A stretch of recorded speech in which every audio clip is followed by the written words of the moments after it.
Hello, everyone. Welcome to this week's episode, whatever week this is.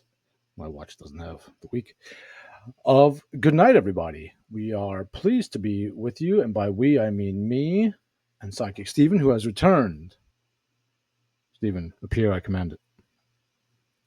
Stephen. The ringing of the bells commands it. Hello, Stephen. Stephen is a big hoe, as you can see. I'm not sure. You know, I wore this shirt today. I just kind of grabbed it and I wore it. I'm like, I got nothing important today. And I had like a work call with a customer. And I was like, Better oh. like this? Is it better like this? Or like this? Like this? The other, yeah, that way I can see more of you. You want me to have posture? Posture. I think that would be nice to have posture. Yeah, that's right. This chair is not very conducive to good posture.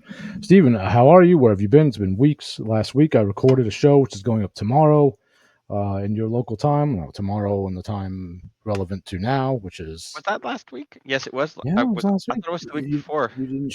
Wait, was that last week? I think it was the week before, and that was because before. You didn't show up. Well, you had to. Stephen did not show up for the show with a big guest 2 weeks ago. No, total no show. To be fair, I don't add much to the show. But that's not true.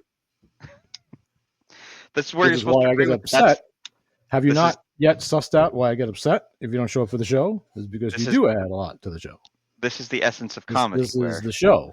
We're being good at comedy. You showing up is not funny. Although my guest did say some naughty words. So listen, I'm going to put up, I mean, this is not going to go up until after that, so I don't know why I'm saying this, but I'm going to put up the show. I did not get to edit the show. So what I will do is I will put up the show with a content warning. Watch out. Because there's some, I will just say this. My guest was a UFC fighter, former, an Italian from Long Island, Nassau County. So you know there's going to be language. I mean, he tried. He held out like for a good long time, and then that's not even language. That's just Italians talking. That's just like they drop f-bombs like it's not even. It's like yeah, my mom was making some effing spaghetti. Like, hey, whoa! I'm just saying. I think he said that word in a vacuum once, and then once attached to the word mother.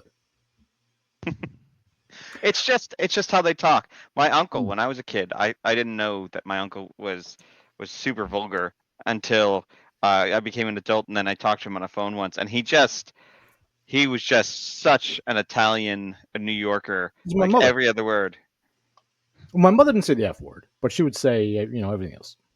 Yeah, well, Italian from Queens. Yeah.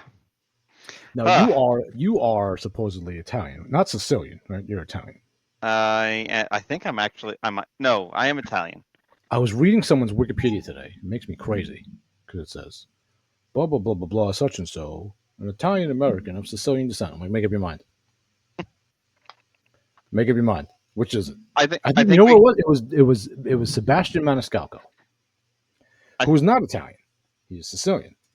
I think I'm from my family's from Napoli. Oh, that's not. I'm Napoleon. Well, no, he was French, Stephen. But no, he's Corsican, actually. Yesterday was the anniversary of the Battle of Trafalgar. That's funny that you mentioned Napoleon. And then now people are going to be like, "This is true." October 21st. It's not actually that day. It was the resolution of the Battle of Trafalgar. Nelson roundly defeated Napoleon's forces, though outnumbered. Nelson Mandela, and then died, yes. wounded by a musket ball, and died anyway. So yeah, Nelson Mandela defeated Napoleon, right. and then he was imprisoned in South Africa for a couple of years. While he defeated him, he was wearing a Fruit of the Loom shirt with the cornucopia on it. Yes, that's historical fact right there. That's fact. Yeah. We have a game to. You know what? Okay.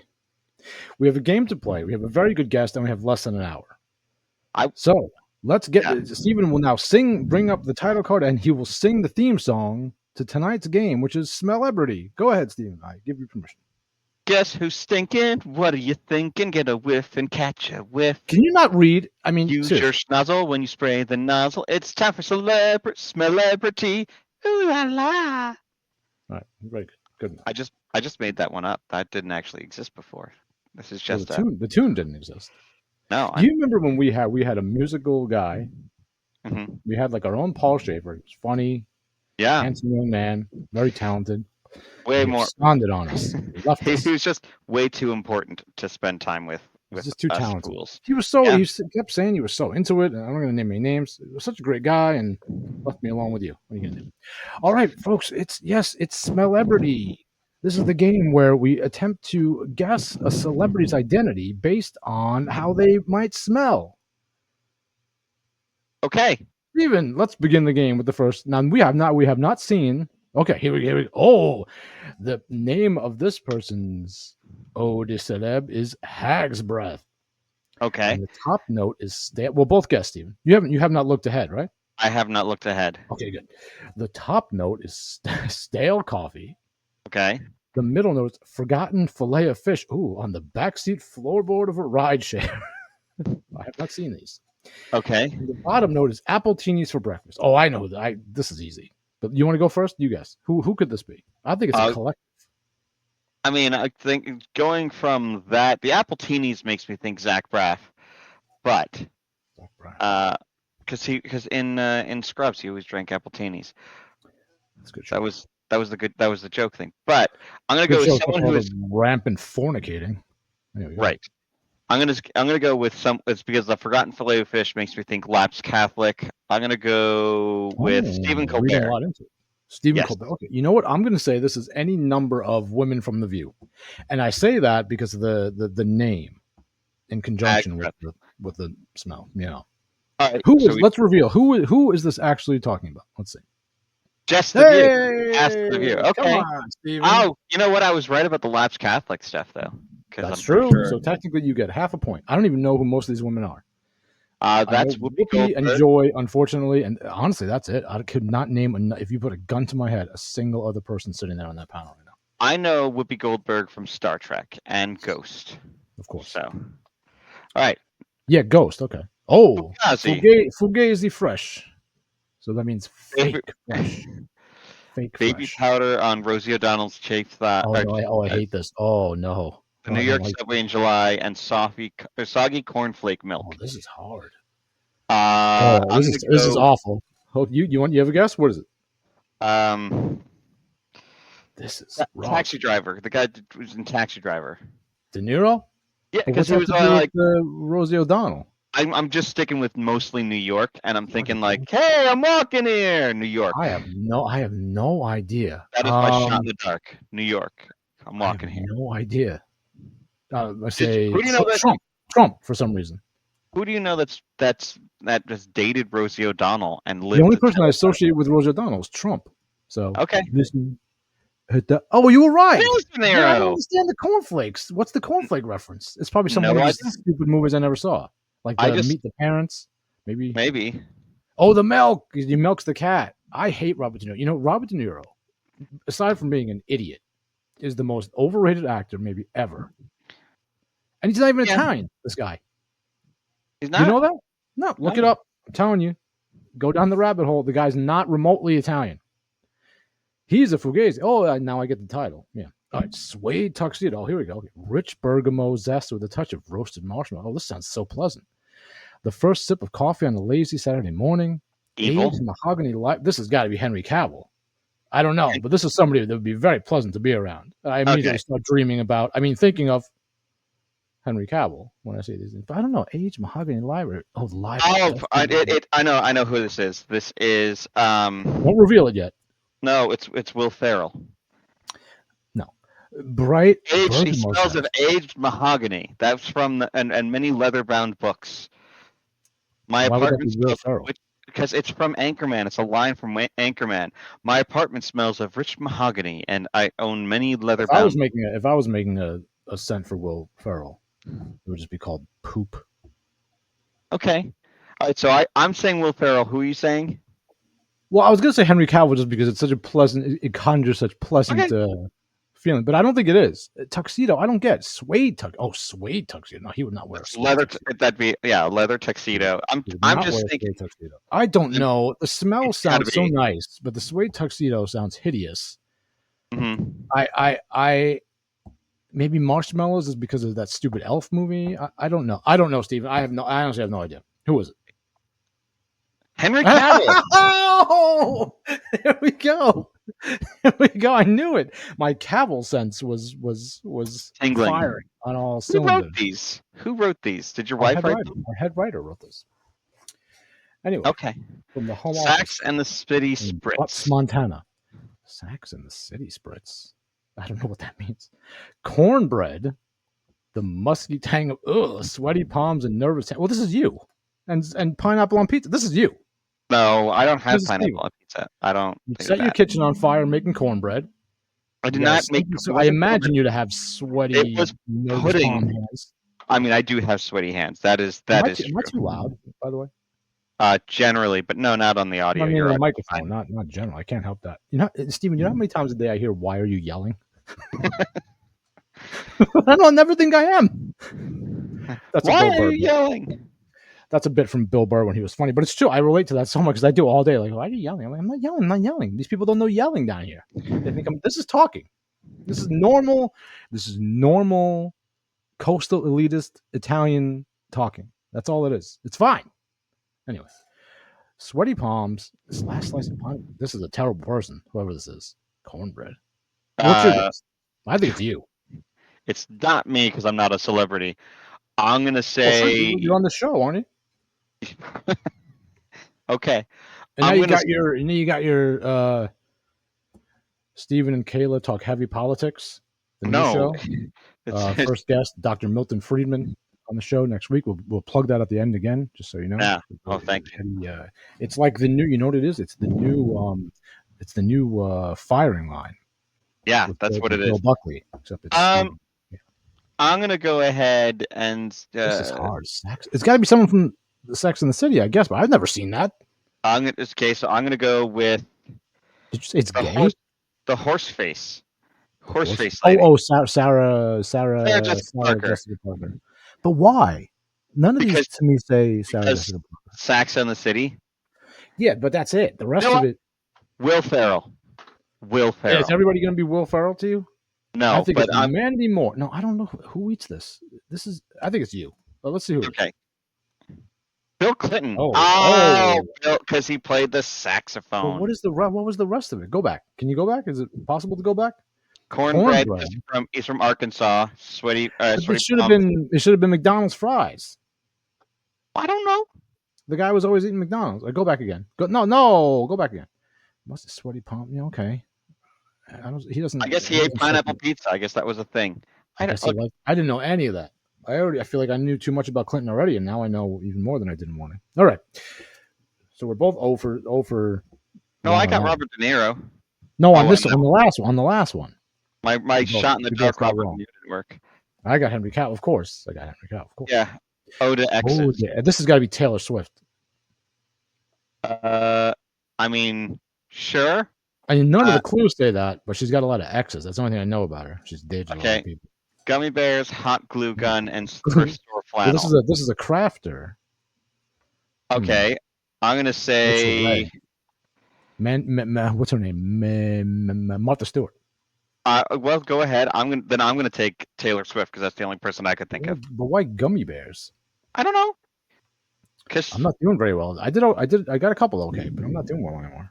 You say Taylor Swift, I said, we were both right. I was right first though, and you were both right. Okay, very good. I don't understand the gummy bears, but okay. You know what it is? Here's what it is. We're not playing this in the spirit of what it is. It's like these are things that this is how they might smell. It's not necessarily things that they've made use of. I think that's where we're getting mixed up. How many more are there? Let's do another one. Okay. We have to redeem ourselves. Sausage. Oh, sausage. All right, so permanent markers, chain smoker, morning breath, and rum cake. Who's the drunk lady on American Idol in the beginning? Steven, you're asking the wrong guy. I have no idea. I know Heidi Klum is that the one Heidi Klum is on? No, so she was like big in the '80s, and she had like dance videos or something like that, or like exercise videos. About Paula Abdul. Paula Abdul, yes. Rum cake. Did you say the fat lady? Oh, the drunk lady. drunk The drunk lady. lady. Oh, is she drunk a Drunk, lot? I don't know. that Permanent, but was why? the Okay, joke. permanent markers. Do they write a score on a board or something? Is that permanent No, markers? you would just write on. You write your stuff. I don't know. See, Chain smoke, corny bread, plum cake. these are probably amazing clues that I just don't understand because I don't pay attention to any of this stuff. We are the wrong people to play this game. We are No, like I got Henry Cavill, and after that, you what did. You nothing else did. mattered. I got the only one that was important. Okay, so I'm going with Paul Abdul. Who smokes? Who smokes a lot? Who smokes a lot? It used to say Anyone? me, but it's been a long time. So permanent. Well, you smoke. You smoke your little pipe. Okay, Do you actually smoke that, or you just play with it in your mouth? That doesn't sound on occasion, I smoke it. okay. After like a week or two, the ash smell goes away, and you just have the nice, pleasant like tobacco smell. Aren't you supposed to burn it out or something? Burn it in. I don't know. You're supposed to I do didn't. something, and then you're supposed to toast your tobacco. I Mm. don't know. I'll agree with you and say it's Paul Abdul. Johnny Depp. That Smoking. Okay. yeah, because Permanent markers. Why the permanent markers? Is those tattoos? probably because of his Rum like cake. his Rum from the pirate movie. Oh, see, those pirate were movie. great clues. I just didn't get it. But those were very good Should we go? clues. Should we go to the end to see who it is, and then go back and try to figure out how? No. Okay. Let's do quick guesses first, and then we go back and see how. Yeah, that's a good idea. But we're only going to do a couple more. All right. Oh, the The public public toilet. toilet. That's very clever. Buttered Okay. movie theater popcorn. A Porta potty tricksy and vanilla from the early 2000s. 2000. Ooh. Oh, you know this. This is Harry Connick Harry Connick Jr. for sure. Okay, I'm gonna say Britney Spears. Oh, let's see. Amy Oh, Schumer. I don't know Uh, anything about Amy Schumer except that she stinks. well, So I don't I guess understand this at all. I mean Porter Potty on Bourbon Street after Mardi Gras. I guess Ugh. that matches. All right, Wow. let's do like one. That fits Harry Connick Jr. though. All Right. those do. He was in those movies, those romantic comedy movies. So you got the butter movie popcorn. He's from over there in Louisiana. And what was the other one? Renoa body spray. Yeah, he was popular in the 2000s. I don't know. That one may be a little elusive. Well, this I didn't get at all. This is a bad. I don't know anything about her, thankfully. Okay, so that's Oh, it. build your own scent. Oh, maybe we should save. Should we save this or should we just Yeah, do this? let's save that. Let's save So that, and next let's. time we will. Oh boy, those are some good. Next time we will build our own celebrity scents. So stay tuned for Oh that. boy.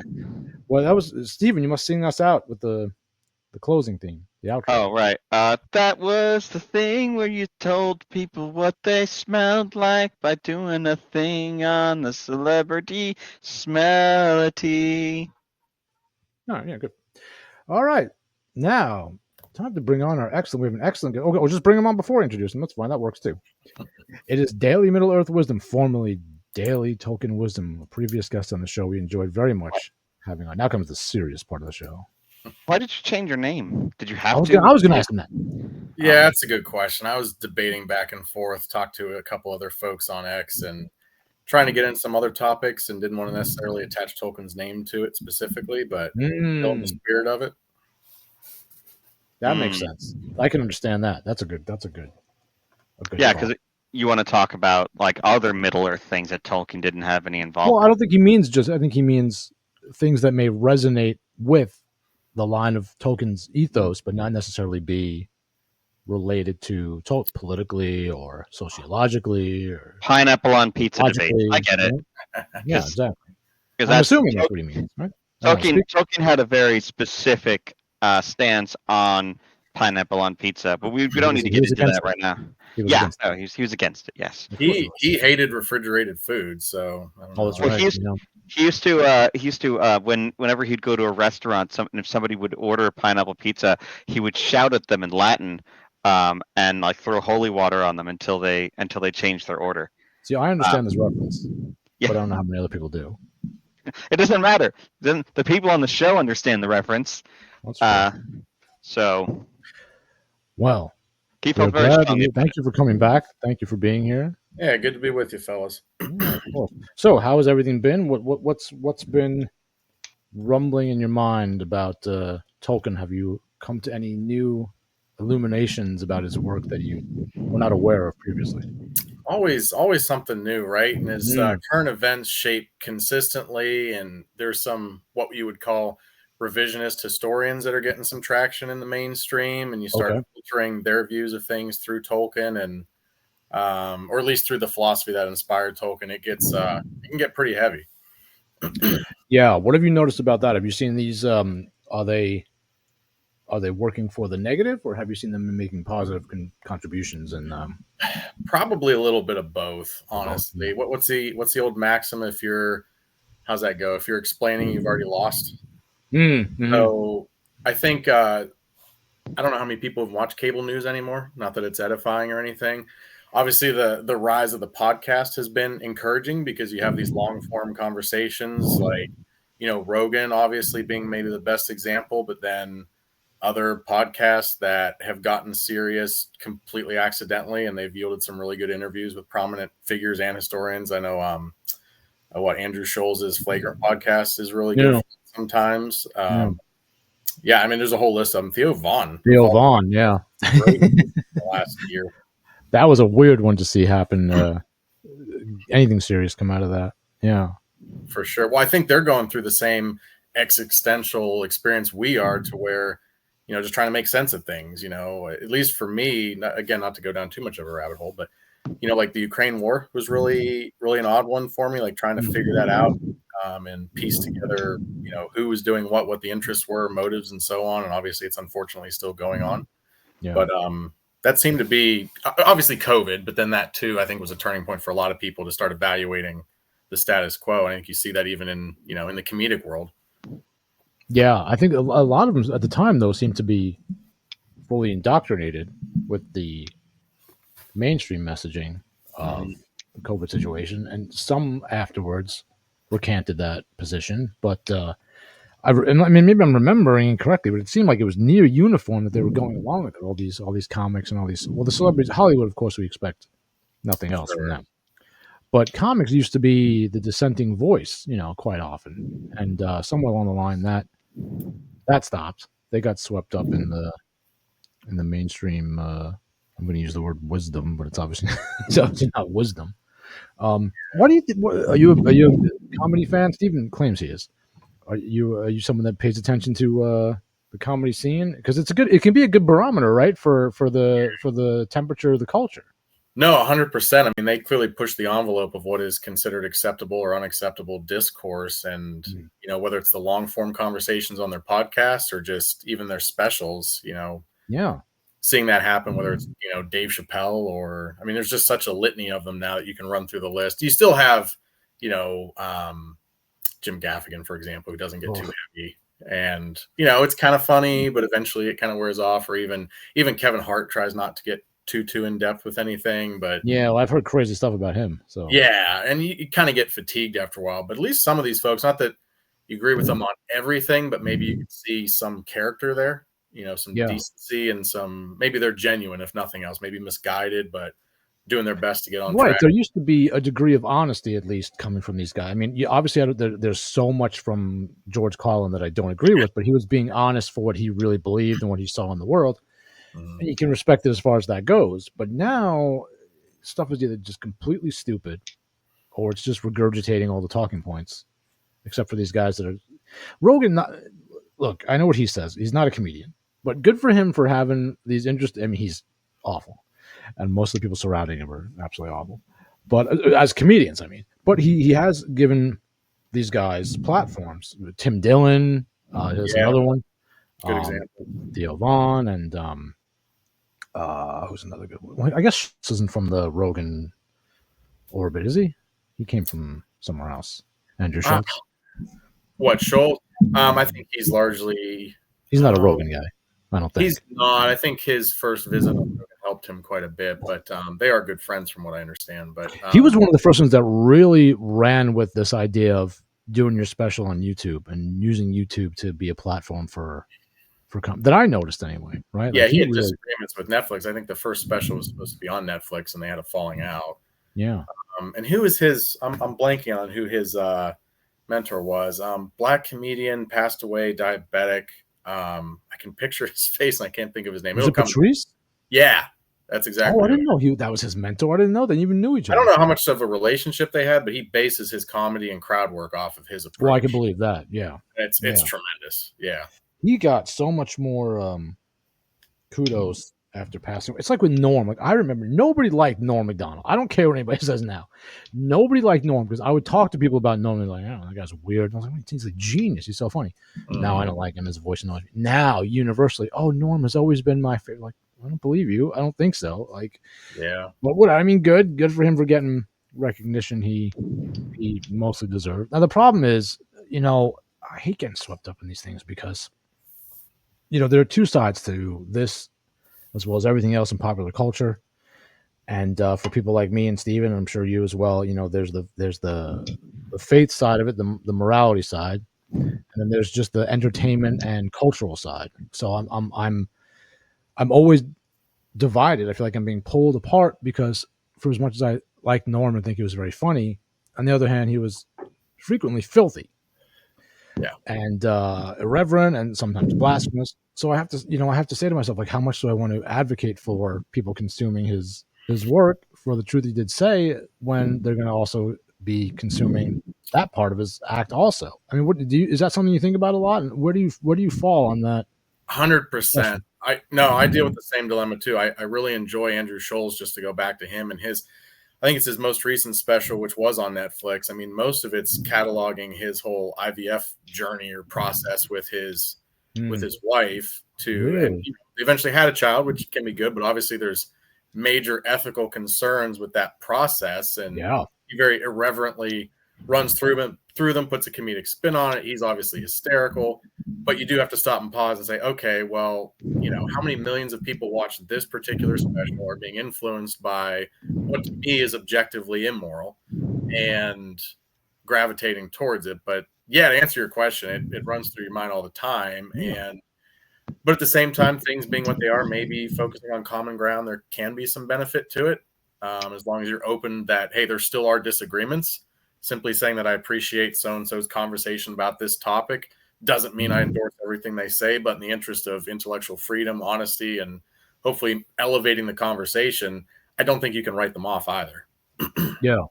What do you think about the idea of free speech? I'm against it. The problem with me is not that I think free speech should be an absolute value. It's the fact that I don't want anybody that's in charge enforcing it. So it would be better for us to have it than to have what I would love to have as non-free speech rules. Is that something else you think about? And what in an ideal world would you still have complete free speech absolutism, or would you have some rules in there? Like anti-blasphemy laws. I'm fine with anti-blasphemy laws, but the problem is they're going to be all for like Islam or Judaism right now. Nobody's going to care about Christianity. It's not even going to be a consideration. It's really difficult to give a simple answer to that, but at least if you're looking at it historically, we did have, obscenity laws for a very long time. That too, yeah. So things like pornography were not permitted. We had the production code in Hollywood that ran up through pretty much the early 60s. So the Hays Code, yes. Amazing. Yeah, the late 30s to the early 60s. And man, those are some of the best movies ever created. I tell people this all the time. There's Citizen Kane was made under the code. So when people like gripe about like, well, it reigns in artistic freedom. Well, tell that to Wells, who made that film under it, considered by many to be the greatest movie of all time, right?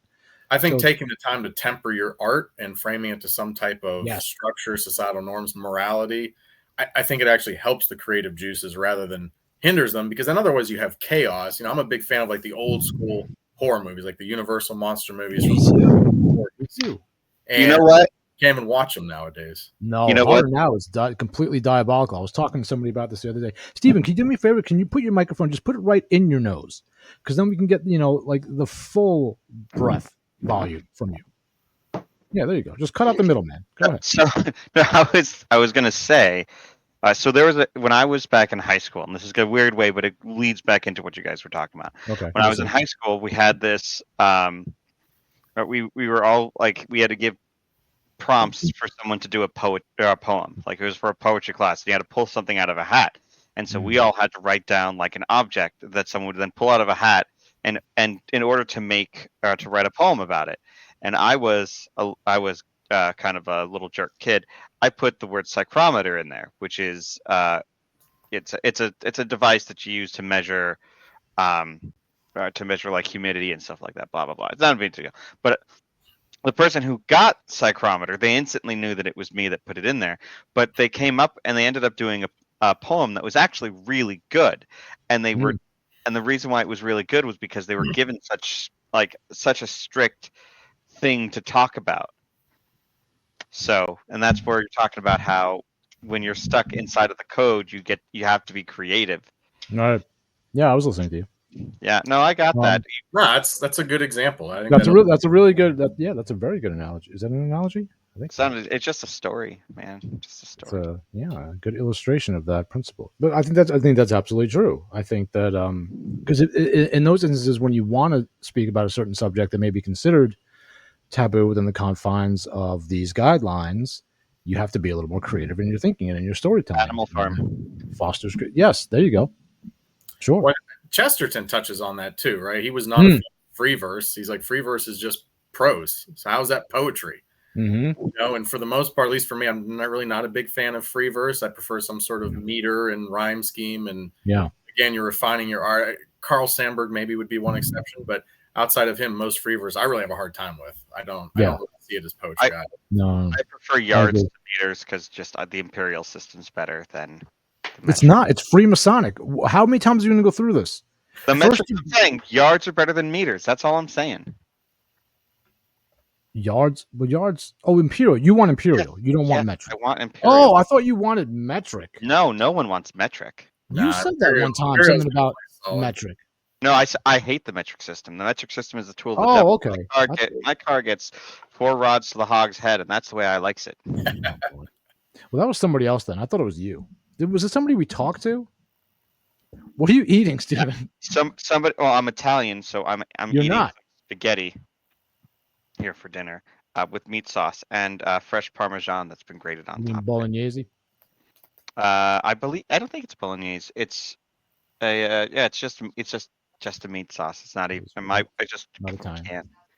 It is Italian. My wife isn't Italian. So I get what I get. Oh, that's nice. You We're can cook live, for yourself, right? You know. You can cook your own pasta, Steven. Yeah, but then I have to be on a podcast right now. So you don't have to be. You didn't have to be 2 weeks ago when you didn't show up.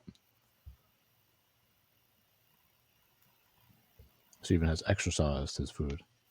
You know, just because she's not Italian doesn't mean she's just demon, Steven. I'm not exercising my food. It's the meal prayer. Oh. Benedict Domini nos tectute and equator la chata simus to Christum and nostrum amen. Pater Filius Spiritus Sancti amen. It's just the meal prayer. Oh, I see. You guys continue to talk. I'm going to eat the spaghetti. You're so strange. This is great television right now. Just saying. We're not on television. It's what you call authentic. I can't believe he's doing this. Anyway. What were we talking about? I don't even know. I have no idea. You're talking about meter, metric system. I know what I wanted to talk to you about. We had floated the idea of having you on to have a friendly discussion about the adaptable nature of Tolkien's works to other mediums. I was going to approach our friend, the real life fake wizard, who was a big fan of the Hobbit films. Mm-hmm. And I am not. What are your thoughts? A little cursory. I try to separate them from the books. I mean, as far as films go, they're well. I mean, Peter Jackson is a master filmmaker, right? He knows. You think The Hobbit was good as films? I think they're decent films on their own. They're entertaining. Okay. They're outlandish. My pushback, and I don't think it's aimed at Peter Jackson specifically, but just cinema in general. I'm kind of sad that so much more of the films are being done exclusively in studio with a green screen. Right. Miss the days of Indiana Jones, where they shot on location across Europe and the Middle East, and countless other examples. But it's kind of sad. And then you look at the original trilogy, and they did the same thing with New Zealand, and then the little bit of studio work they did, I think, was done in either I think mostly in London. So they had so many extras, and every Uruk-hai had a backstory and a specific armor and things like. There's so much that went on. Like if you look at the original Jurassic Park, that is so much better, and the CGI is even better than the new ones that they put out, because it's like it feels real. You can see the T-Rex foot sink into the ground, into the Yeah. the mud. Yeah. There's so much there. I saw an interview with Spielberg years ago where he was talking about that vibration in the water sitting on the dashboard in the first film with the T-Rex's steps, if you know what I'm talking about. Yeah, of course. Yeah. And they could not figure out how to make that happen. And finally, I think someone was underneath with a guitar string, and it was able to cause the ripple in the water. And those practical special effects, kind of the animatronics, yeah, it's really just it's gone by the way. And who knows what AI is going to do? But I do worry about it kind of destroying. Oh, it's going to be terrible. Like when they fire a gun in a movie now, like they shoot and they have like the fake muzzle flash come out, which is totally fake. But then also they try to like add a fake smoke effect afterwards that just makes it look even worse. Yeah, and I think you can use CGI to enhance certain things that would be difficult. I think a good example is Tim Burton's Sleepy Hollow. There's a little bit of CGI done in there with the removal of the horseman's head. I think he wore some kind of like blue cap or something. And then his collar, I think they could not get it to sit right. So it's CGI, but you would never notice it because 90% of the effect is real. And you're just doing it for, a minor enhancement just to round out some corners. Yeah. But as far as The Hobbit goes, that's the feedback there. Obviously, The Hobbit's such a short book to give 3 very long films to. So that was the thing. That's my main problem. My main problem is all the extra stuff they put in and characters they created that didn't need to be there, and the romance subplot between the made-up elf and the dwarf. That was pushing it. Yeah. Yeah, and how terrible Legolas looks, and he didn't need to be there either. Like, just all that stuff is my main. That's why I don't even like them as films. I find them very incoherent. And my biggest criticism of Jackson when it comes to the films, I don't know if it's deliberate or not on his part, but he I don't know an eloquent way to put it, but he captures the individual virtues in a particular situation, heroism, selflessness, bravery, that sort of thing. But the underlying philosophical truths that create intrinsic motivation go right over his head, or they're completely omitted from the film, whether he understands them or not. I think Aragorn's a really good example because in the films, particularly the extended editions, they make it very clear that Aragorn has no interest in being king, no interest in doing much of anything. If you follow just the films and don't read the books, the only reason he went along was just because he liked Frodo and wanted to help him out.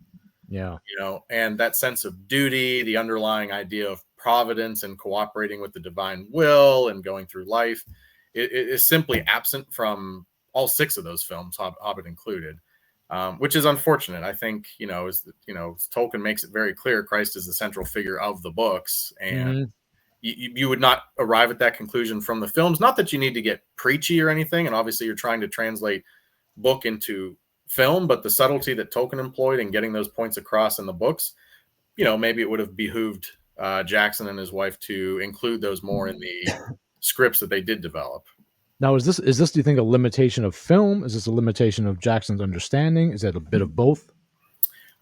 That's difficult because we were talking about older movies earlier, and one of my favorite Christmas movies is The Bishop's Wife with Cary Grant. You've ever seen that before? And David Niven, Loretta Young, tremendous cast. Love David Niven, yeah. But anyway, there's the older I get, and different stages of life, I watch that movie every Christmas. I get something different out of it each time. There's a ton of subtlety worked into the film as far as the moral of the story, the approach and motivations of the people involved, kind of the lesson you take away from it.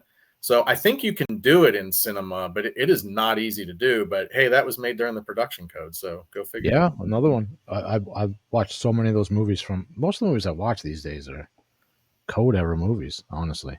And Same and I never fail to be entertained, to be uplifted. I mean, it's just fantastic. I think some of Hitchcock's, I guess a lot of Hitchcock stuff was made after the code, right? Well, not a lot.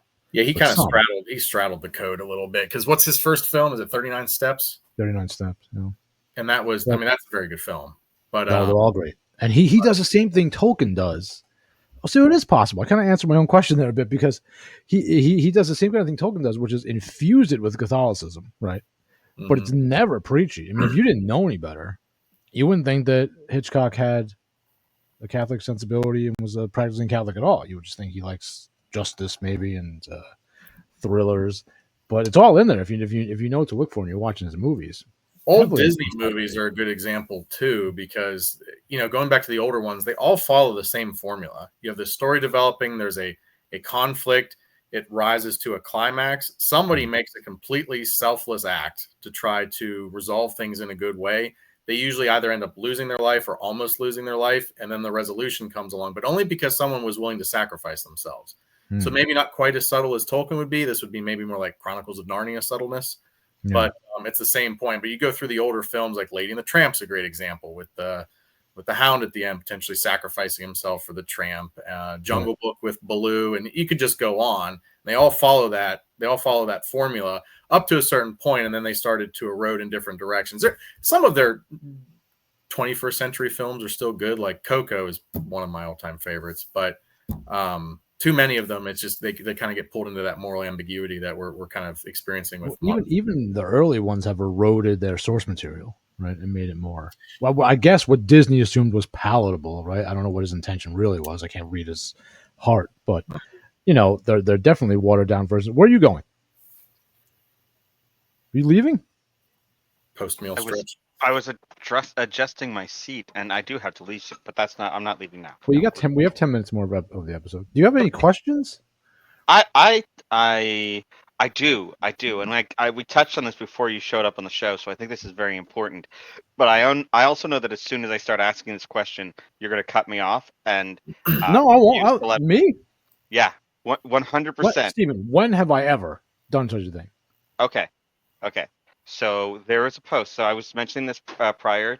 There was a post today, where someone was talking about how the Urukai gave a drink that seems to be coffee but gave them it's like a dark drink that gives them extra energy, and the Urukai drank this bitter brew for the purposes of getting extra energy, and somebody made a presumption here that it was coffee. And since we know that coffee caused the downfall of Western civilization, Stephen, you like coffee. You got to give this up. It's run its course. Stop. I don't like coffee. You do so. You do like coffee. I do You not. do like coffee. You drink coffee in your house. I don't. Because I do you not like drink it. coffee. But if you don't like it and you drink it, then you're an addict. Why are you drinking it? No, I'm not drinking it. I don't drink You it. do drink it. I wanted to know, since we've got a Tolkien Now you got to go to confession for lying and for disparaging the good name of coffee, which has been baptized by. And don't make the joke. I don't want to hear that joke again. You're gonna. Stephen, don't. As soon as you say it, don't make that joke. It's not funny. I love it. Coffee is good. Okay, so Tolkien expert. Do you like Bishop Sheen? Bishop Sheen was speaking in jest when he spoke well of coffee. We'll go over that later. No, he wasn't. Yeah. No, he wasn't. I will send you a litany of positive statements from saints and popes about the goodness. What's your thoughts on pre-infiltration coffee in the in the Lord of the Rings? It's British. It's an interesting idea. It's not interesting. Don't indulge him. This is ridiculous. This is exactly what I said would happen. Well, no, you said I would cut you off as soon as you started asking. I didn't. Once you knew what I was asking, you were like, no. Well, you were meandering for a minute, so it took me a second. Yeah. My pushback to that, as we discussed earlier, would just be that its effects are described as instantaneous. Basically, it's kind of like a thick burning liqueur. I guess could be like on a Venn diagram, there would be some overlap with coffee, but unless you harness it and make it even more evil than it apparently is, I don't see how. Which is what Saruman would have done. He would have taken the devil's bitter brew and he would have made it more potent with his ancient magic. That's all I'm saying. Do we know much about Tolkien's cosmology within the world of Middle Earth? Meaning the way that the solar system of Middle Earth operates. And to preface that with another question, are we operating under the assumption that Middle Earth is Earth in the distant past? As I've heard that floated. Yeah, so Tolkien asserts that, Middle Earth is our world today, obviously before different types of, I don't know what you call them, plate shifts and whatnot, obviously would have changed the landscape. Different traumatic events to the Earth changed it to what we to what we recognize now. You know, the undying lands are completely beyond reach, so they've shifted Right. further and further away as mortal men have, you know, assumed kind of the dominant role in Earth, on Earth. So to answer your question, yeah, there are some Tolkien scholars who genuinely are experts that talk about, you know, Tolkien trying to figure out what the tides would look like in relationship to how he Yeah. has things set up, you know, topographically. And no, I mean, he went all out for it, to say the least, and wanted it to be as holistically realistic as possible. So to answer your question, yeah, most certainly. Those kind of small details fascinate me. Stuff that probably a lot of people don't think about. Maybe don't think of, but I figured you probably did. Because, you know, like, okay, let's assume that all three of us are operating from the principle that of a geocentric universe, right? So is this, do you think Tolkien being traditional was also operating under those principles as well? And do you think that how would that affect anything? And can we get a clear reading on that from things like the Silmarillion, or is the Silmarillion just more about the creation myth without the actual scientific principles that are, you know, holding the universe together post creation? I mean, you can try to draw some logical conclusions philosophically. Tolkien would, of course, have lamented the estrangement between the sciences and philosophy, right? Sure. So, Yeah. as he's describing it, you kind of have to filter it through like Aquinas and Aristotle, who clearly metaphysically would have inspired the way he wrote the Silmarillion. Mm. I've just recently been learning a bit about geocentrism, which I find really interesting, and there's some folks, you know, that make compelling cases for it. But the logical conclusion philosophically of the Silmarillion, one could make that it is actually geocentrist. I Whether would that think was so. Tolkien's personal view or not, I couldn't speak to that. I'd be surprised if it wasn't. I mean, I guess I'd have to go through his letters again to see if it's even mentioned anywhere. I don't recall it being, but it would be my assumption that it Well, was. Stephen, you were smirking. Why were you smirking? Oh, no, I wasn't smirking. I was just sitting, and then I tried to cough, and I was holding a What do you cough pen. what do you think? What do I think of Tolkien's potential geocentric view of the universe? Yeah, wouldn't it have had to been what he held? No, and I don't think about Tolkien's potential geocentric view of the Earth. I've never read the Silmarillion. Oh, I don't but know. I mean, given his inclinations, his background, his What beliefs, what do you think? maybe not. I mean, it's like the idea of a geocentric universe from a scientific perspective was like had thoroughly been pushed out of the most But I people's don't. How much do you think he thought. cares about that? Do you think he Well, would that have affected him whatsoever? maybe not. Does I it don't affect think. you? No, it doesn't affect me. It does not. Right. I could So say with almost certainty that like what revolves around what and where does not actually pique my interest really much of anything at all. hmm. So I think Sherlock What's it, Holmes would agree with you. Yeah, you don't oh reject yeah, you on that. reject it? You reject geocentrism? I don't reject it. I don't know enough about it to be able to reject it. It's like Hmm. it'd be the same thing. It's like yeah, like I know, like you were saying Sherlock Holmes. Like there are things in my brain, there are things in my life that I care about more than arguing about what revolves around what, when, and how. Just like people like young Earth versus old Earth, Well, it's creationist the it's the, or it's the consensus opinion of the father, so it's binding on you. right. Just so you What I'm know. saying is like whether or not you want to argue Despite what like Sherlock says, you're or bound to believe it. people who want to argue So those you can particulars. publicly say you don't hold the geocentrism. It's a bold move, but you can do it. You know, I'm not your father. Like, you can go ahead. I'm not your priest either. I'm You yeah can do it. But I'm rejecting the consensus opinion of the father's bold move with someone I'm with not Catholic in their name. That's all. I'm just saying, you know, no I'm not judgment here. rejecting anything. I spent years in my right after my reversion back to the faith to Mm. like trying to parse through these things and like there's a whole thing about you know the you might believe in, I might believe in fairies guy. I don't remember his name, but I know Yeah, his Aaron podcast. Erber, good guy. Yeah. Right. So like prior to my reversion, I would have said all of that is ridiculous. Afterwards, and I looked into it, like, hey, All there's a of what? possibility. Oh, like the idea of like cryptids and fairies and Well, things most like of it that. is Like, ridiculous. Aaron doesn't believe in all of them. He just right. finds the ideas interesting I'm in just fairy saying, tale sense. I would have just rejected everything outright. But maybe there's something out there. It's just I'm not spending my What, time. there are fairies out there, Stephen? Maybe, I don't know. I've never There are seen no one. I fairies, Stephen. How could there be fairies? Where are there fairies? What are they? they okay. Well, if you want to go into that, no, there are ways to go into that. My what I'm No, saying there is aren't. This is very interesting. There are not. what I'm saying is that there are things that are more pressing that I spend my time on than Okay. trying to prove or disprove the existence of fairies or or geocentrism or I think you should try to prove the existence of fairies. This should be your undertaking. you can't prove it. I would love for there to be fairies, but what would there'd be demons, right? What else could there Uh, be? so that's where you get into so the angels the angels in heaven are the ones that fought for God Yeah, during the fall, and correct. the demons were the ones that fought against God, and those Well, who see, even that is debated. right. Well, that's but the as legend goes, the Fae What's a would be legend? those.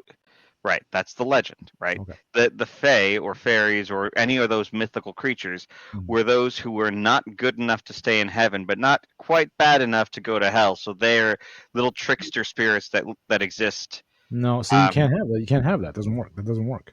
I'm just telling you the stories, man. I don't What do know. you think? What do you think? Daily Middle Earth wisdom.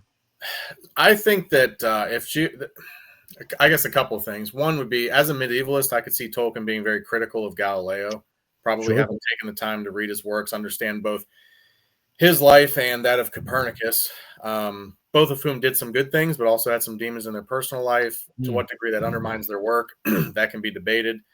And then, as far as geocentrism, just from a big picture standpoint, to me, there's major philosophical and theological ramifications if that is indeed true. If we're on a fixed point and everything goes around us, you start looking at things like the book of Genesis and it suddenly becomes far more literal. It's easier to prove.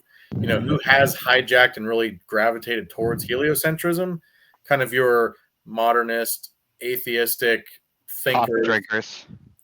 coffee drinkers. Yeah, Albert Einstein being a good example. Yep. And then obviously a lot of contemporaries today stand by it adamantly, and I think I do think it is going to start to erode the consensus and kind of be in the position where what Darwinian evolution is today too, where you have some Right. heavy Exactly. hitting intellectuals that push back hard and say, hey, this makes zero sense. There's no historical record for it at all. Where'd he go? I Oh, he's think gone. you need to peace out. He said he had to leave it at 7, so he's done. But yeah, no, I think everything is cyclical, and we're Oh, kind of he's sending me a message. emerging from kind of a darker period intellectually. Yeah, Steven sent me a message. He had to leave. I didn't see it till now. He has to Duty go. calls. It's all right. He has to go milk his cow. It's not a euphemism. What about this idea of fairies and the fae creatures? It's I don't see where they fit. That's all. I mean, I would love that. Wouldn't that be interesting? But I don't see where they fit in creation. so. Who was it? Admiral Byrd, the polar explorer, has that famous or becoming famous notebook entry that was never published. So this guy spent his whole life exploring in the service of His Majesty or Her Majesty, whatnot, and very serious intellectual. Has this one notebook entry that his daughter or somebody released where he's flying around the South Pole. I think it was the South Pole. Yeah. Gets picked up by a tracker beam, pulled into some sort of city under the ice, and you got these advanced humanoids that communicate with our leaders and whatnot. You've got all these Grand Canyon stories of giants and other races living amongst the rocks and whatnot. Well, I don't know. giants, I believe. What's that? Giants, I believe, because there's biblical foundation for that. But I Right. think anything Obviously, else is demonic trickery. yeah, you have to define the terms. Yeah, and that's the other component too, right? Angels and demons can take on different forms. So simply Yes. seeing something doesn't mean that there's an entire lineage of it. Right. You may just be in the process of being deceived or whatnot. So yeah, it's really difficult to say. And to tie it back to Tolkien, there's all these random miscellaneous creatures like the Watcher in the Water outside the Mines of Moria. Well, what is that thing? Where did it come from? What's its genealogy? We really never find out, other than being told that in the deep places of the world, there's deeper and darker things that transcend even the day-to-day life on the surface. And you can kind of tie that back to our own planet, right? We find more species deep in the ocean, and Yeah. yeah, just an endless amount of wonders and whatnot. I don't think we know nearly as much about the world as we think we do. And No, I don't either. Yeah, I I mean, agree I with don't you. claim to be remotely a scientist. I'm more on the historical side by training. Yeah. But either way, just looking for that continuity, it is. I don't know. I find it compelling. Yeah, I think it's all super interesting. I would love for some of these things to exist. I just don't. I don't see how they would Mhm. fit. I think most of it is, including aliens, is diabolical trickery. There is that account of Saint Brendan the Navigator seeing a mermaid. Now that's one that I don't. That I can't get my head around because there's a saint. Now it doesn't mean that a demon didn't try to trick him. I mean, obviously they hate the saints and the holy people more than anybody. But it isn't interesting because the way, if I remember, the way he portrays it is that this thing was receptive to hearing the gospel, which I don't think. Mhm. I guess they could. A demon could fake that. Also, they can fake so many things. But Yeah, I find that interesting. it's really hard to say. But I mean, I've read of dog-sized spiders in certain parts of Yeah, Africa, and people claim to have seen them. And yeah, it's one of those things we at least don't know now. Maybe we will in the future, but still yeah. mysterious. Gene Wolfe does a ton of that in the New Sun cycle. He has these ancient beings that just exist. He doesn't tell you. There's one scene. Have you read that much or any Gene Wolfe? You I should. have not. No. Oh man, you should read. I don't want to tell you anything. Then but you should try to read the Book of the New Sun. Okay. It's this is his work is absolutely nothing like Tolkien, and at the same time, it's absolutely the heir to Tolkien because it's heavily Catholic infused. Gene Wolfe is a very serious and devout Catholic. He was a literal genius, and his works are nearly impenetrable on first read. It's only when you subsequently read them again and again you try to get pieces together. But they're still entertaining to read through the first time. But I would definitely read the Book of the New Sun. The New Sun cycle is amazing. I don't want to tell you anything at all about it if you're even considering reading it, which I would highly suggest. No, I'll check it out. Because I love your takes on the stuff in there too. I love to talk to people about Gene Wolfe.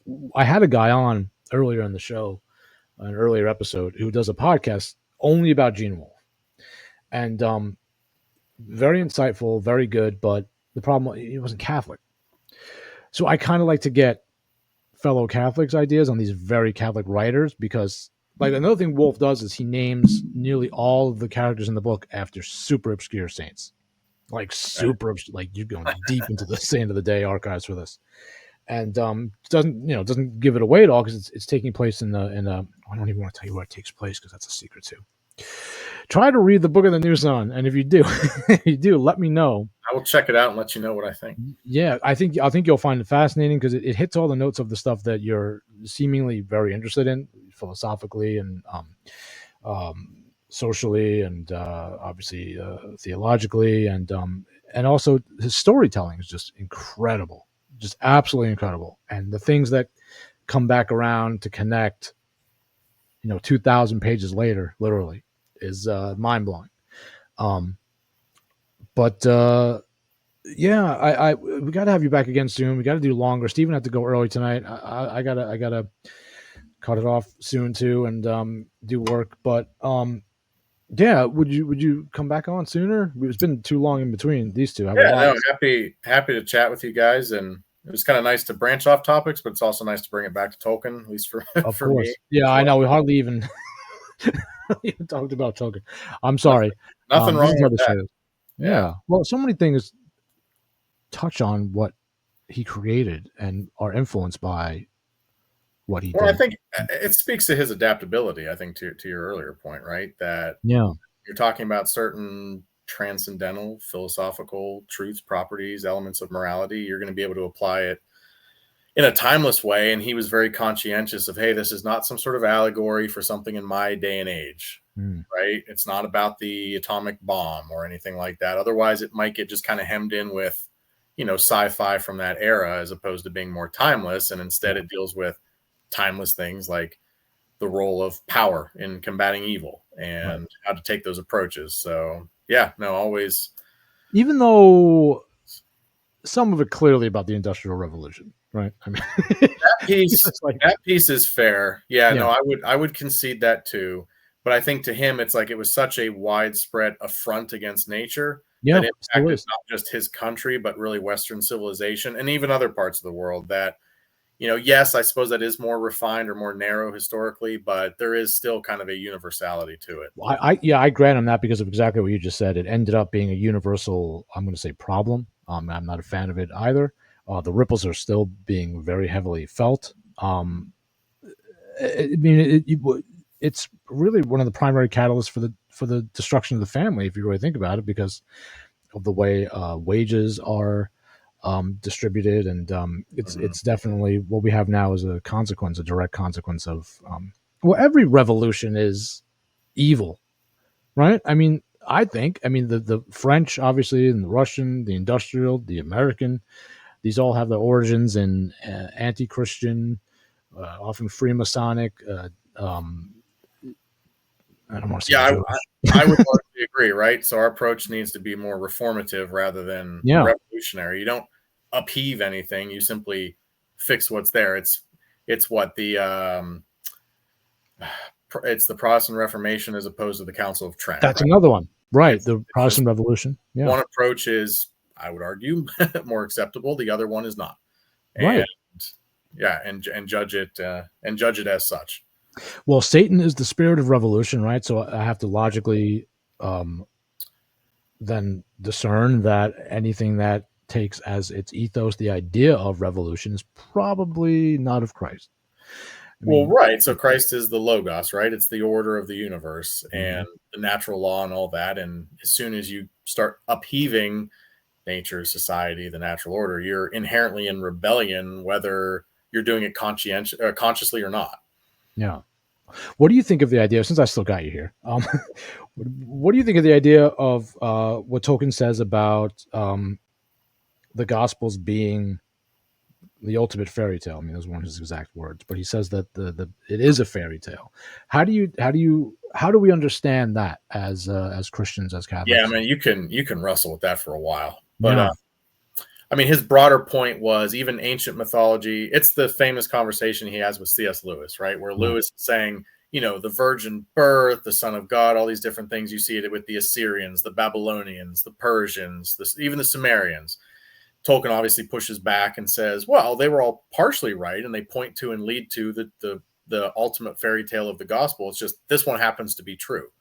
Hmm. And they were a genuine good faith effort of seeking the truth, elevating these stories, and it all culminates in the fullness of time with the events of the gospel. And at the same time, you've got Greek mythology making enormous strides. I mean, if you consider where Greece was historically, the city states, constant fighting, butted right between the tumult of Asia Minor and Eastern Europe, and yet they're able to produce these thinkers that got pretty darn near the truth, Hmm. basically got right on the target, just without the benefit of revelation, and just made huge strides intellectually. I can't imagine writing a couple conversations in a book and having it influence billions of people over the course of thousands of years, but it's truly remarkable when you stop and think about it. Oh yeah, absolutely. It must mean something that some of these mythologies are more enduring than others. Yeah. I imagine that there are systems of mythology that we're not even aware of because they've simply gone the way of the dodo and disappeared for not being endearing, not having any truths that are transcendent. And the other question is how literally are you supposed to take those as well? If you Mm, if you talk to an ancient Babylonian about certain things that we would label mythology, is it literal? Is it a teaching mechanism? Is it just kind of an intellectual experiment for them? We might maybe do them a disservice by just assuming the worst, like, oh, they were crazy and superstitious and believed all these outlandish stories, and mhm. whether it's Norse or anything. But to your point, I mean, fewer and fewer people speak Welsh nowadays, and that's not even Mm, that distant or that remote relative to our corner of the world these days. right. No, I tend to believe that most of the major mythologies are real. I tend to believe that the Greek gods were actual beings, obviously diabolical beings. Because if you think about their behavior, they're petty, right? They're cruel. They like to distort reality. They like to lie. They like to manipulate. They're always after their own pleasure, their own edification. And these are all things that we've heard exorcists like Father Ripperger, etc., say is part of the nature of the demons, right? Mhm. So that makes perfect sense to me. I think it's not a matter of whether or not Greek myths, for example, are true, but what the perspective we've been sold on them is. It's like, okay, these gods are obviously not operating within the best interest of mankind. Maybe there's something else. Maybe it's not the idea that they're fake and made up. Because then you have to ask yourself at the same time, why are peoples creating gods that are so tyrannical and petty? Right? If they're going to make up these gods, wouldn't they want them to be more benevolent? Oh, these gods help me, and listen to how wonderful our gods are. But no, they're like Zeus is getting it on with everybody's wife, and it's like, pretty crazy. So that leads me to kind of believe that these are real things that some of these people experienced, and that they were documenting, and without any frame of reference, without the truth, right? Without revelation, they don't know any better than to think that, well, these things are telling us they're gods. They have powers we can't explain, preternatural abilities. They can influence nature. They can influence us. They must be gods. We'll take them at their word. We'll write down their stories to be passed on, and we'll do what they tell us. Right? There's a Star Trek episode about that. In the original series. Oh, really? They end up in, I couldn't tell you which season, but it's from the original 3, and they end up at some planet. There's a guy presenting himself as, I don't know which god it was, Mercury maybe. And yeah, same deal. He ends up just being this cruel kind of narcissistic ball of energy, some sort of like super being, and they have to figure out some way to get away from him. He's able to restrict the ship from the surface of the planet as they, orbit around, and it basically portrays them exactly how you said. They were these like tremendous beings, but obviously not divine, and that's why the Greeks ignored them. There's something there. I wouldn't know how to make the exact connection, but there's a through line with why the Jews end up rejecting Christ, right? Because they were so into this idea of the conquering, powerful Messiah coming and overtaking their enemies and raising them up in an earthly manner.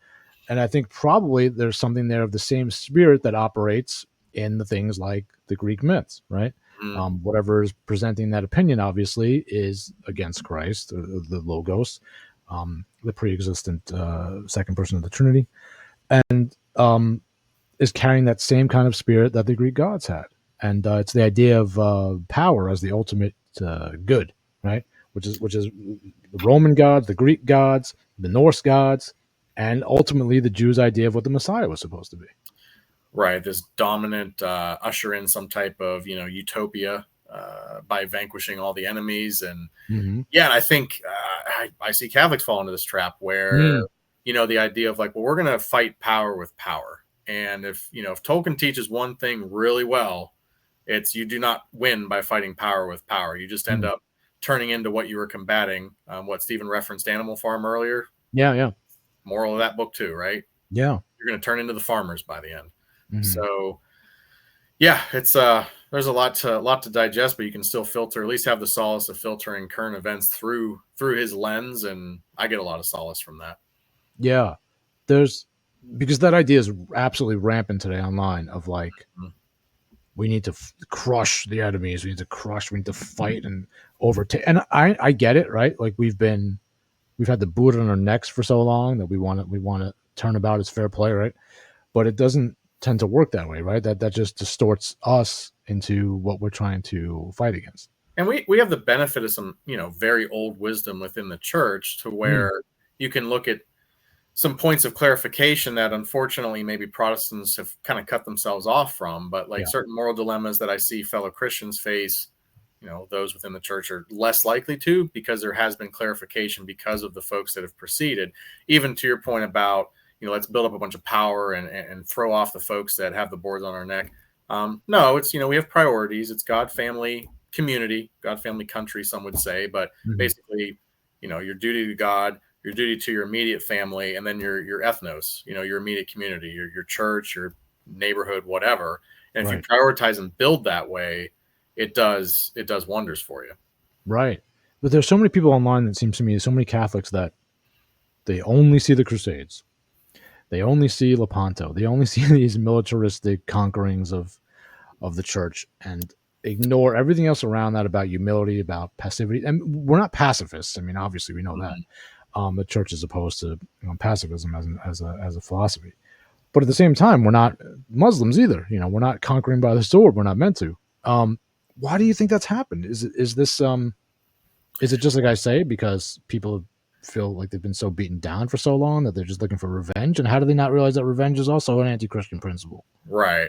I think at least within the United States, you've got a lot more. If you look at the U.S. historically, going back to the Puritans and whatnot, there's some very big disagreements fundamentally, right? You have the Puritan work ethic. Catholics place a lot of value on leisure, spending time with your family, genuinely Yeah. honoring the Sabbath by taking a day of relaxation. Whereas in our country, that is built upon that Puritan work ethic, if you're not crazy busy all the time, like you're somehow defective, right? Yes. No, I'm fine, just cruising along, doing my thing. And but as far as U.S. Catholics go, I think that's the problem, right? You go through certain Yeah. institutions, the way education is slanted. I forget who it was. Some writer said Catholics have a bad habit of assimilating to the commands of their oppressors overall. That's true. We kind of walk off from that. So yeah, whether it's the leisure example, the power example, just the way that just the what is it, the subsidiarity, subsidiary, how you pronounce it, Subsidiarity, yeah. right? Those closest to a situation should make judgments about it because they're both going to be the most knowledgeable and they're going to deal with the consequences, whether it goes well or not. So they should be consulted at least more than anybody else. Yeah. But yeah, a lot of those values, unfortunately, you don't even hear them in the public sphere. I think the closest you see it now on like a national level would be folks like, I don't know, Thomas Massey from Kentucky, the congressman. Yeah. He might be a good Ironically. example of it. Yeah. And he's not Catholic. I think he's Episcopalian or Methodist. Don't quote me on that. But he's a moderately high church Protestant. And but he understands that, right? He takes care of his farm, takes care of his family. He rose to Congress, from my understanding, extremely organically, where he only got involved in politics because of zoning laws within his community. People kept pushing him to do more and more. And then eventually, okay, I'm going to represent this constituency as best I can. And, not to put him on a pedestal, nobody's perfect, but at least that's the closest thing, for continuity with what we're talking about. Right. Seeing it in practice, I think he probably fits the mold the closest. Because there's also a lot of this, this is very prevalent, this misunderstood idea of patriotism, which has now become obedience to your favorite political figure. And obviously these days for the right and for Christians is Trump, who is insanely flawed and putting out tons of policies that are in contrast to certainly what Catholics would actually hold to, and a great many Christians as well. But there's like blinders on for it because he's winning in some ephemeral way that I don't I don't really notice. I mean, what do we do about that? Why is this happening? I mean, I know you don't know the answer. Nobody knows the answer, but your best assessment, like, what is it about now that is making this happen? Are people just so devoid of wisdom? They're not praying for wisdom. They're not holding to the faith. And obviously the state of the church is not great. It's not helping. Could be better. Yeah. Right. But no, I think that a lot of folks are unfortunately we're embedded within a society that looks at certain virtues or puts together certain constructs that undermine certain virtues, which would better help you navigate that, right? Like, is patience even an ideal anymore? Is simplicity an ideal anymore? Just basic asceticism is really on the decline. And I think you can see this with politics, and you can see it with theology. If you try to tackle a problem head on, like, you can't legislate away a problem. Like the war on poverty. You can't pass a law or start spending money and just make something eradicated, make it disappear. No one lives in poverty anymore. Poverty is now illegal. Yeah, exactly. What you do is you take the handcuffs off and just enable folks to ideally at least have control over their own destiny, right? And I think at that point you start to see improvement. You do things like encourage or do things to help the traditional nuclear family. And when you do that, and put together fair economic policies, the middle class benefits. And if you have a strong middle class and a strong family unit, you're going to have a more virtuous and moral society. I mean, to his credit, what John Adams, the famous quote, our Constitution is not going to work with an immoral society. I think we're seeing that right now. It doesn't function. It simply doesn't. There's prerequisites you have to walk into, at least basic Christianity, to walk into the way at least the U.S.'s government is designed to make it function properly. And if you don't do that, it's just going to be, there are going to be bottlenecks in certain areas, and it's just not going to work. Well, and in the meantime, we have a lot of these prominent Catholic political commentators, talking heads, and figures within the establishment that are championing a system of government that has been routinely condemned by the church. We should we should not be. This is not the ideal form of government, but not they go beyond simply operating within it in a way that is as close to their faith beliefs as possible, to actually exhorting it as like the greatest. This is, aren't we happy to be a democracy? We're a republic. We're so glad to be a republic and to live in the United States. And that's why we also love Israel, because they're the only democracy in the Middle East. It's like, so what, dude? I don't want this. Democracy sucks. First of all, we're not a democracy. We're a republic, and that's just as bad. And our founding principles are not great. The idea of some of them is at best compatible, if they're allowed to be hands off, compatible with traditional Christianity. That's at best, right? But we don't have that. We're only adhering to, it seems to me, the parts of government and the Constitution that are detrimental and deleterious for living a Christian life, right? No one reads Rerum Novarum anymore, right? No. My hope with Leo the 14th is that he's going to bring that sentiment back to the spotlight, and he's shown glimmers of it at times, and far be it from me to give the Pope advice, but it would be encouraging to see, right? I mean, it's a monumental document that should shape the way we view the modern world in the age of revolution and whatnot. So, hopefully there's always hope, but we'll see what happens with them. But I mean, that's just one of countless examples of, if you're looking for guidance and wisdom, to look there. Yeah, but I think we have so many people being led by these strong voices on the so-called right that are just leaning into the current understanding of proper governance, which is completely antithetical to what I understand of the Catholic faith, of subsidiarity, of even of Chesterton and Belloc, distributism, right? Yeah. Which is I would take fiefdom at this point. I mean, I would take yeah, and there's commentators now that talk about, I forget the fella's name. He's kind of viral on, you'll see him on Facebook Reels and whatnot, talking about economics. And he'll compare the amount of days that a peasant under fiefdoms would work compared to what we do now with the conventional, Monday through Friday work schedule. And obviously there were flaws back then. That was not an easy system. It's not to glamorize it, but at least to evaluate where we are historically, to get some perspective, to look for some wisdom, to then be able to make good and proper decisions that are, genuinely wholesomely good. Right. And maybe we'll start wrapping up on this, but you and I talked very briefly online on X about the idea of the family being together much more frequently, not much more frequently, but for a greater part of the day than they are now, right? No one was going off to work. They were working on the land all together. The wife dealing with the household duties, the raising of the children. When the children were a little older, helping the father with whether it was carpentry or working in the field or whatever. But they were there. Their unit was together. Now we're so used to the idea of like, well, first it was, okay, dad goes off to work 5 days a week and barely sees his wife and children. Now it's both parents go off to work 5 days, maybe 6 a week, don't see their children, don't see each other. A stranger raises the children, whether it's in the public school system or through nannying or whatever it is. And we've settled into it so much. Like, this should be objectively something that people are rioting in the streets about, right? No, I agree. And I think you see it with, the rise of the daycare industry, the rise of the nursing home industry. There's a lot of elements to unpack there, anything from the functionality of the family, the nuclear family, even just basic nutrition at the household level, sleeping. You can go down one hell of a rabbit hole to, use those as maybe microcosms to explain where we're just missing the mark, right? And it's encouraging to see online anyway, some, things like regenerative farming making a comeback and homesteading. I think you see people take it too far and they turn it into a religion in and of itself too, which is problematic.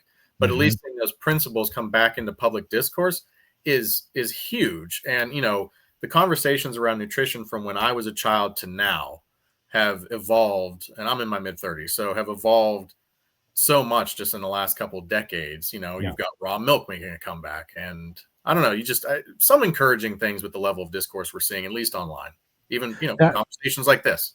I was for whoever watches this, hopefully somebody will. But I was thinking about the raw milk thing before we went on the air, and it infuriates me that I can't make the choice to just freely go and get some milk, but I can go and get any other number of things that are proven to kill me, right? Mhm. But that I can't choose to get that. I can go and get any kind of legal over-the-counter medications that cause all kinds of side effects. The commercials will tell you. I can get prescribed any manner of things that'll do God knows what to me. I can go to Mhm. McDonald's every day and eat this heavily processed, preserved.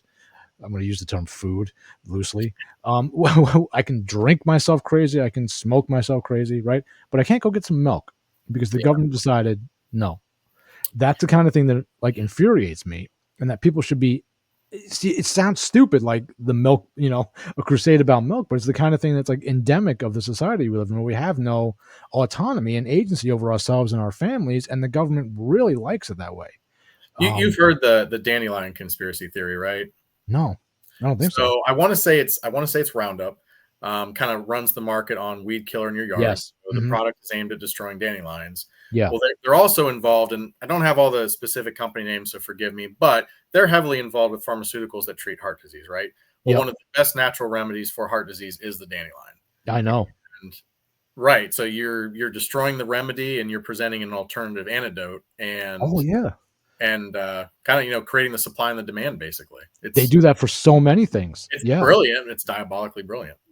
I'm Italian, as we've talked about a little bit, and the Italians used to eat tons of dandelion root Hmm. all the time. Dandelion, not root, dandelion greens, and also use the root for teas and medicines. Same thing with the Greeks. I worked in a Greek restaurant, and the guy was constantly, his wife was constantly boiling up dandelion greens and then drinking the juice out of it and eating the greens.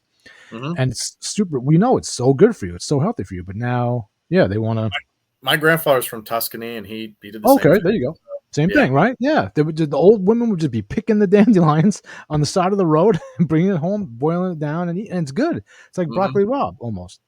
But oh yeah, we could get into a whole thing. There's so many things like that. There's a really good guy, Matthew something, that does these. I don't know why he doesn't have more views, but he does these very concise videos about the latest, tragedy about things like that these companies are doing, Monsanto and all these other big companies, and it's More that's constant.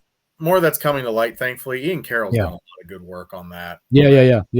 But With what do we do? That's my question always is like people go online and get outraged, and then like that's the end of it. Like they don't do anything. And also the other problem is everything becomes a grift and a cult, right? You were touching on that a little bit just a minute ago. Like it's okay. Okay, so people have this idea, right? A few years ago, hey, maybe we should try eating just meat. You just eat grass-fed meat. hmm You do a reboot. It'll clean out your system. Might boost your immunity. It might clear out. It'll revitalize your gut biome, everything. And then before you know it, this becomes the carnivore crusade. Right now, you got to just eat meat, and the more you can eat every day, and just do it for the rest of your life. I did it for a short period of time. It was very beneficial for me for certain things, for kickstarting some weight loss, for doing a bunch of stuff. hmm I would never do it for the rest of my life. There's no way that's sustainable. There's no, No, I don't care what they say. and to tie it back to the beginning of the conversation with the production code, right? You have to temper everything you do. What do you temper Yeah, with? For us, you would say you temper it with the gospel or with the truth of the logos, right? right. You can create that moderation and balance. Then you Mhm. take these good things and you don't take them too far because too much of a good thing can turn into a bad thing. Right. And I feel like we're talking at the wall when we say that, but I would No, say yeah, it does. Yeah. probably the reality of it. And I know Chesterton would agree too. He talked about big swings and extremes and any Mhm. form of ideology. Yeah. And yeah, I think that ties it back together. I I love the verse. I love what St. Paul says. All things are permissible to me, but not all things are expedient. Right. Right. So you can. So in other words, all things in moderation. That's basically what he's saying. But these people, and then once there's a bit of a bite, then they just run with it for all it's worth forever. Like Mm. whatever the grift is, and they don't care if it's affecting people negatively. They don't care about, because there are no consequences, or the consequences don't come. I see this all the time too, until these people are multimillionaires and everybody else that's been following them is dying in the street. Then there might be some little bit of consequence. They have to pay a fine, or their following drops off. Well, then they're made already, so what do they care? Hmm. There are no consequences at that Right. point. So yeah, I think you see the folks that aren't rooted in some type of Christocentric worldview or even outside of Christianity. I think if you're even Muslim or something else, you have some type of perspective that might Yeah. temper taking these things too far, right? Yeah. The folks that I've been experienced even in my own life that turn things like the carnivore diet into this higher truth, or Mhm. maybe they, I don't know, maybe they send their kids to this private school and it's just like somehow going to open up all these doors to like the greatest life ever. It all, at the end of the day, it all goes back to somehow trying to create utopia on earth, and you inherently cannot do that. No. And the point you No. brought up earlier about vengeance, people seeking vengeance, that's Mhm. clearly not something that we're permitted to pursue. We can seek Right, exactly. justice, but that's very different. And for lack of a better example, the opening scene of The Godfather makes that very obvious. There's a Yeah. difference between Mhm. justice and vengeance. Yep. And yeah, we need to incorporate that in as well. This is why, for example, I give Steven a hard time about the geocentrism thing because, okay, what I feel like is you're opening the gateway to denial. So if you start saying certain things in Genesis that are in accordance with the way the fathers unanimously understood them can be denied or changed, or science can revoke them and they're no longer true, even if they were true at some point, however that works. You're opening the door to doubt. Well, then why is it that the rest of the scriptures are not malleable? Maybe this doesn't mean what it says. Maybe that doesn't mean what it says.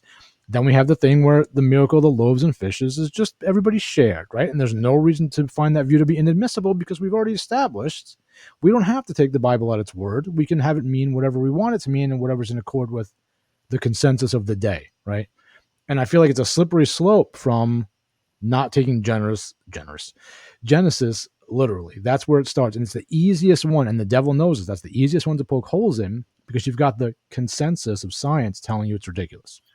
And what's the consequence of that? You influence public philosophy, and you see that reflected in everything. Like we were Yep. talking about family dynamics, nutrition, even in architecture, right? Yes. We don't produce cathedrals like we used to. We don't No. have the grit because we don't have the belief system that would force you to, hey, we're going to spend the next 500 years building this thing, and Yeah.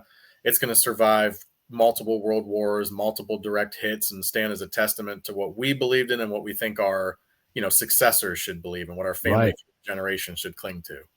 Well, that's why it has to be destroyed for those Right. very reasons. Yeah. There's this great talk by a guy called Hugh Owen at the Colby Center. And I had no idea about any of this. And I listened to this talk several months ago about all the ways that the theory of evolution and its adoption have been completely detrimental to modern medicine. That because so many things were operating from a faulty premise that we've been curtailed in any reasonable way from advantages and advances in treating diseases that should be treatable, but we consider to not be because we don't know how to look at them. Cancer among them. It's a Mhm. really, you might want to listen to that too. A really fascinating talk by this guy Hugh Owen, who's Check that he out. runs the Colby Center for Creation, which is it's about mostly about evolution, the false premises of evolution. And these are a lot of weighty, heavy thinkers on there. It's not like that Protestant one that's like just the Bible and whatever. Okay, but he gets into the real deep science. These guys about where this logic goes off, why it's faulty, and why Mhm. it doesn't work. And I was like, that's heartbreaking that we could have had so many medical advances, but Mhm. because the consensus became evolution, Darwinian evolution is true. This is how we look at things. This is how even viruses operate, right? So they stopped pursuing these other means of analyzing this stuff. And as a consequence, we're where we are in world health. Well, and Terrible. even compare within the United States, right? You have MDs and DOs. Yeah. There's a huge difference between the two, and yet they're both coming from largely the same system. But Mm. I don't know your experience with it, but I mean, it's just fascinating to talk to an osteopathic doctor and then to talk to just Yes. a medical doctor that went through conventional. I'm not saying either of them are going to inherently be right or wrong all the time, but I Right. mean, my goodness, talk about a different starting point in your assessment of the human body. There's a lot of stuff that is just common sense too. And doctors hate for you to think that way. My daughter had terrible eczema when she was really little. I mean, terrible. Could not sleep. Her legs were covered Oh, wow. with. She was itchy, scratching to the point where she would bleed. It was rough. Like our heart was broken every night because we couldn't do anything for her. Just slathering in creams and everything. Eventually, my wife found this thing called the GAPS diet, and it's just basically common sense. You eat these real whole foods. You get bone broths and chicken and fermented food, and you cut out these certain things, grains and things for a period of time. And we're like, we'll try anything. We'll try this because it Mhm. supposedly helped with eczema. It completely cured My daughter's, I mean, completely. You would not know she ever had it. And now she eats, whatever, just healthy. We reintroduced everything in stages. The dairy comes back and the grains, sourdough comes back. Now she eats, everything. We don't give her junk, but she eats like anything that's a real whole food that her mother makes or whatever. And she's fine. She's never had another outbreak. It's been almost 2 years now, thank God. No, that's awesome. I think more and more people are experiencing that in different ways, and they're also Yeah. better able to share it. I guess one of the upsides of technology, right? More people hear about it. Right. I can attest to the same thing. I dealt with acid reflux for years, Okay. different medications, bad side effects from them. Just started using apple cider vinegar. There you go. Yeah. It's just gone. Yeah. I drink some of that every day. I put a splash of that. Anytime I fill this thing up with my water, I put a splash of it. You know what I have now? It's organic peach cider vinegar. It tastes a little nicer. Okay. It's really good. I like that. I prefer that a little to the apple. If you can find it, it's really, really good. Yeah, things like don't eat heavily processed stuff. Don't get as much as possible in non-plastic containers, which is harder and harder to do. Right? That's brutal these days. So hard to do. Unless, if you're super rich, you can do anything. But I don't have the money. So it's like those people don't age anymore. I don't know what they're doing, but they're probably doing all the stuff they tell us not to do, and they have the funds to do it. Yeah. And some of them are just possessed. You're probably not. But yeah, and these are all the things that like the system doesn't want you to know. There's no money in just eating good food, right? There's no money like just baking your own bread at home, which is another awesome thing. My wife makes amazing sourdough. It's like the only bread we eat, and you can do everything with it. Like I don't know how we started talking about this, but she makes pizza crust, she makes pancakes, all with the sourdough starter, and it's all amazing. We've had no issues. Our daughter's had no issues since then. Thank God. Ultimately, God, but it's God that led us to find this GAPS diet, obviously, right? And all that stuff leads back to everything, right? It's all connected in one way. Yeah. Architecture, nutrition, family. Like, what's George Farmer, I think Candace Owens' husband, always says, everything is theology.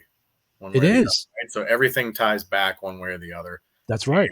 And if you look at everything through that lens, from all those items and anything else we didn't talk about, it's all kind of just one big cycle, right? It needs all to be interconnected. The Bible and the church have all the answers to it. The Bible even tells you what to eat.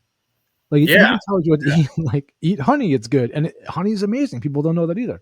The problem is they mess with the honey too now. Mm-hmm. They make the honey garbage. But if you get real good raw honey, it's like you can put it on cuts. I mean, it's like awesome. So it's it's interesting too, because I think we're getting to a point where, just not to keep going too much with the nutrition piece, but using that as a good example, I think unfortunately our urban environments, it's that much harder to live that kind of wholesome lifestyle. For sure, in a more rural setting, just access to things like genuine, organic, locally produced honey. If you're living in Manhattan, I mean, you can find it, but it's coming in from outside the city. It's going to be significantly more expensive than someone living in like Iowa, for example. Yeah. And I mean, it's obviously a big problem, and I don't see that getting better anytime soon, unfortunately. I get angry every time I see 18-wheelers because I hate the society that we're living that makes them necessary. Yeah. Where, ones that are hauling food, because everything should be as super local as much as possible, And I hate that everything is, like for whatever they say, because there's so much propaganda. I mean, like I don't care what anybody says, and there's like new science came out. I think microwaves are killing nutrients in food. I don't care if they come out and show me 10 papers saying they're not doing that. And I know people that eat all their food, people here, just microwave, and they're not, so it's like there's no way. Yeah, it's tough. I had an astronomy professor when I was in college, and she talked about the particle manipulation that happens within a microwave. And I remember thinking, there's no way that's good for you. No, there's no way. It can't be. Yeah, definitely. It's like with convenience, there's always a trade-off. Always. I don't care what it is. You're giving something up, and the greater the easier that the piece of convenience makes for you, I'm the greater the trade-off. I mean, it's just like it's a principle. It has to be true. Who said, gosh, I can't remember. Seeking comfort is how you get old. Oh yeah, who did say that? Yeah. Oh, Great, one of my favorite quotes. I mean, that's spot on. It's true. It really is true. And I know we haven't talked about Tolkien in a while. Next time but I think he would. So much of this philosophy though is stuff that resonates for Tolkien readers, I'm sure, because it's stuff that he would agree with. I would imagine. a saying largely, right? I mean, he was big about obviously about the faith and the church and the logos and everything emanating from that, and about tradition, big time, right? Language, the arts, everything Language, pertaining to the welfare of the state. subsidiarity, and Yeah. against the industrial revolution, and yeah, the importance of the arts, absolutely, because so many people's minds now are calcifying because they're just reading tweets all day. And I know for me, like, I can tell hearing myself talk over this whole episode, my intellect is even more diminished than normal because I haven't read in weeks. I haven't had time to sit down and read. Mhm. If I sit down and give actual time to reading every day for a while, I know that my vocabulary increases.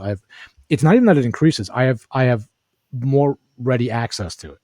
I can think of what I want to say and express myself more readily. I can grab those words that I want to use more precisely than I can, like, today, for example. Like, Mhm. I feel kind of Oh, I hear you working all day looking at emails and whatnot. It grinds you up. I saw this fellow online that did a 2-week fast with screens, and at the beginning Mm, of the fast, his short-term memory was somewhere in like the 55th percentile, mm. and by the end, he was 99th percentile I believe it. just by that fast. I believe it 100%. I have to try to do that. Oh man, because Good I luck. remember how I used to operate before it became normal to wake up and just immediately look at X, right, Mhm. or to watch YouTube videos all night instead of reading a book, and Doom it was night and scrolling. day. Yeah. But it deadens your intellect so much. There's a lot of great knowledge out there on the internet. I know that's true. It's a tremendous tool. But at the same time, just like I said, St. Paul says, moderation. You gotta temper it, like you said. 100%. All right. Well, thank you for coming on. We should probably wrap up because no one's gonna watch it if it gets too long. But let's have you back on soon. I'm gonna try to talk to the wizard and see if he'd want to come on and have that discussion about. He's a really good guy about Tolkien and the films and Yeah, how I'd be real interested in what he has to say. It sounds like it'd be a great conversation. yeah, because he particularly likes the Hobbit movies, which are the ones I particularly don't like. I'm not going to get involved. I'm just gonna moderate. But I would love to see what you two guys think. He's a smart guy too. All right, and everyone that has watched this episode this week, whenever it goes up, which will be next Thursday, I guess. So that's irrelevant to you because you don't know what day it is right now. But everyone has watched this. Thank you so much. This has been a very enjoyable conversation for me, and I'm sure for Stephen too. And we'd like to thank Daily Middle Earth Wisdom, and we'll have him back again soon. And for now, good night, everybody.